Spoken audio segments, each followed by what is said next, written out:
কি মালিকের চাকর আজকে পদারিয়ে হঠাৎ আমাদের এলাকায় কি ব্যাপার? এই যা তো, আমরা রাস্তার কুকুরের সাথে মুখ লাগাই না। কি হে বাড়ির কুকুর, মালিকের ছত্র ছায় দেশ তো জামাই আদর খাচ্ছ। আমাদের কুকুর বলবি না, ঠিক আছে?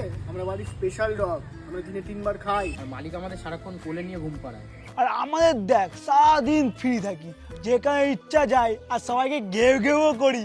ও তোরা তো আবার ঘেউ ঘেউ করতে পারিস না, না হলে মালিক বলবে ব্যাড ডগি।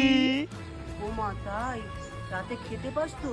এক্ষুনি কেউ খাওয়া দিলে তো লিজ না যাতে হ্যাঁ হ্যাঁ করতে করতে চলে যায়। আর আমরা পেডিগ্রি খাই, পেডিগ্রি। খাওয়া আরে পুরো পাড়াই তো আমার ফ্রিজ, যেখানে যাই সেখান থেকেই কিছু না কিছু পেয়ে যাই। আর তোদের মতো আমাকে 4 দেয়ালে আটকে তো থাকতে হয় না। ওই জন্য তোদের এই অবস্থা, নিজের হালটা একবার দেখ। নোংরা রাস্তার খাবার খেয়ে খেয়ে তোদের এরকম অবস্থা, আনাইজেনিক হয়ে থাকিস। মালিক আমাদের ঘষে ঘষে সারাক্ষণ পরিষ্কার করে, গায়ের গন্ধটা একবার শুকে দেখ, শ্যাম্পু স্মেল বেরোয়। ও সানটাও তোদের মালিকই করে দেয়, তার মানে তোরা কোনো কম বেরি না বাড়ির কুকুর। কুকুর বলবি না, আমাদের একটা নিজস্ব নাম আছে, তন্ময় দা ডোবার ম্যান।